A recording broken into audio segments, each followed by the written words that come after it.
കുട്ടനാട്ടിലെ വെള്ളപ്പൊക്കത്തിന് കാരണം തോട്ടപ്പള്ളിയിലെ പൊഴി മുറിക്കാത്തതാണെന്ന റിപ്പോർട്ടർ വാർത്തയ്ക്ക് പിന്നാലെ നടപടികൾ വേഗത്തിലാക്കി ഇറിഗേഷൻ വകുപ്പ്. പൊഴി മുറിക്കലും സ്പിൽവേയിലെ മാലിന്യം നീക്കലും രാത്രിയിലും തുടർന്നു.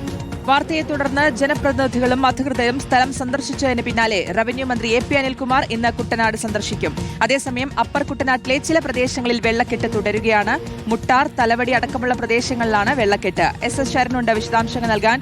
Good morning Sharan. ആദ്യം തൊട്ടപ്പള്ളി വിഷയത്തിലേക്ക് വന്നു കഴിഞ്ഞാൽ പൊഴി മുറിക്കാത്തതാണെന്നുള്ള വാർത്ത, അതിന് പിന്നാലെ എന്തായാലും നടപടികൾ വേഗത്തിലാക്കുന്നുണ്ട്. ഇന്നിപ്പോൾ മന്ത്രി എ പി അനിൽകുമാർ എപ്പോഴാണ് എത്തുന്നത്? മറ്റൊന്ന്, ഈ വെള്ളക്കെട്ട് പലയിടത്തുമുണ്ട് എന്നുള്ളതും എന്താണ് വിവരങ്ങൾ?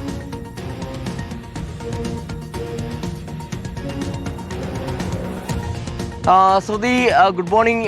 എന്തായാലും അതീവ ഗുരുതരമായിട്ടുള്ള ഒരു വിഷയമാണ് തോട്ടപ്പള്ളിയിലേത്. കാരണം ഈ പ്രളയജലം തോട്ടപ്പള്ളിയിലേക്ക് ഒഴുകിയെത്തുമ്പോൾ അത് സുഗമമായിട്ട് കടലിലേക്ക് പോകണം എന്നുണ്ടെങ്കിൽ സ്വാഭാവികമായിട്ടും ആനുപാതികമായിട്ട് പൊഴി മുറിക്കേണ്ടതുണ്ട്. എന്നാൽ പൊഴി മുറിക്കാത്തത് വലിയ രീതിയിൽ തന്നെ കുട്ടനാടിന്റെ മുഴുവൻ പ്രദേശങ്ങളെയും വെള്ളക്കെട്ടിലാക്കുകയും ചെയ്തിരുന്നു. അത് സംബന്ധിച്ചുള്ള വാർത്ത നമ്മൾ ഇന്നലെ പുറത്തുവിട്ടതിന് പിന്നാലെയാണ് ഇപ്പോൾ പൊഴി മുറിക്കൽ നടപടികൾ ഊർജിതമാക്കിയിരിക്കുന്നത്. ഇന്നലെ രാത്രിയും ഇറിഗേഷൻ ഉദ്യോഗസ്ഥരുടെ നിരീക്ഷണത്തിൽ പൊഴിമുറിക്കൽ നടപടികൾ ഉണ്ടായിരുന്നു എന്നുള്ളതാണ് നമുക്ക് മനസ്സിലാക്കാൻ കഴിഞ്ഞിരിക്കുന്നത്. ഇന്നലെ നമ്മൾ ഈ വാർത്ത പുറത്തുവിട്ടതിന് പിന്നാലെ ആഭ്യന്തരമന്ത്രി രമേശ് ചെന്നിത്തല, മറ്റൊരു മന്ത്രിയായ എം ലിജു അടക്കമുള്ളവർ, കുട്ടനാട് MLA അടക്കമുള്ള ആളുകൾ ആ സ്ഥലത്തേക്ക് എത്തിയിരുന്നു. ആ സ്ഥലം സന്ദർശിച്ചിരുന്നു.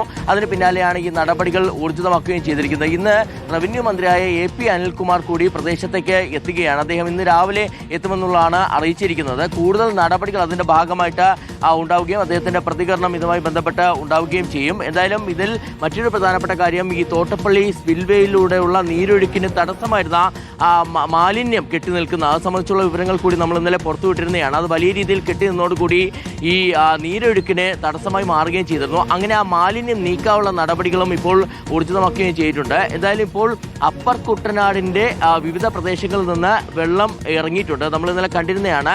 തിരുവൻവണ്ടൂർ, പാണ്ടനാട് അടക്കമുള്ള പ്രദേശങ്ങളൊക്കെ തന്നെ വെള്ളത്തിനടിയിലായിരുന്നതാണ്. ആ പ്രദേശങ്ങളിൽ നിന്നൊക്കെ തന്നെ ഇപ്പോൾ വെള്ളം ഇറങ്ങിയിട്ടുണ്ട്. എന്നാൽ മറ്റ് ചില പ്രദേശങ്ങൾ, അതായത് തലവടി, മുട്ടാർ അടക്കമുള്ള പ്രദേശങ്ങളിൽ ഇപ്പോഴും സ്ഥിതി ഗുരുതരമായി തന്നെ തുടരുകയാണ്. കഴിഞ്ഞ 4 ദിവസമായിട്ട് വെള്ളക്കെട്ട് രൂക്ഷമായി തുടരുകയാണ്. ചെറിയ തോതിൽ മാത്രമാണ് അവിടെ നിന്ന് വെള്ളം ഇറങ്ങുന്നത്. ഒപ്പം തന്നെ ഈ മഴ കനത്തു വരുന്നത് ചെങ്ങന്നൂർ അടക്കമുള്ള പ്രദേശങ്ങളിൽ വീണ്ടും മഴ കനക്കുന്നൊരു സാഹചര്യം കൂടിയുണ്ട്. അപ്പോൾ ഈ വെള്ളം എപ്പോൾ ഇറങ്ങുമെന്നുള്ള കാര്യത്തിൽ ഇപ്പോഴും ഒരു വലിയ അവ്യക്തത നിലനിൽക്കുന്നുണ്ട്. സാധാരണഗതിയിൽ ഇത്തരത്തിൽ വേഗത്തിൽ തന്നെ വെള്ളം ഇറങ്ങി പോകുന്നതാണ്. നമുക്കറിയാം, ആറന്മുള, റാന്നി അടക്കമുള്ള പ്രദേശങ്ങളിൽ പെയ്യുന്ന മഴ, അതിന്റെ വെള്ളമാണ് പിന്നീട് ഈ അപ്പർ കുട്ടനാട്ടിലേക്ക് എത്തുന്നത്. അത് വേഗത്തിൽ തന്നെ ഇറങ്ങേണ്ടതാണ്. പക്ഷേ ഈ തോട്ടപ്പള്ളി അടക്കമുള്ള പ്രശ്നങ്ങൾ കാരണം ഇവിടെ തന്നെ കെട്ടി നിൽക്കുകയായിരുന്നു. അത് ചില പ്രദേശങ്ങളിൽ നിന്ന് ഒഴിയാത്തത് കൂടുതൽ പ്രതിസന്ധിയിലാക്കുന്നുണ്ട്.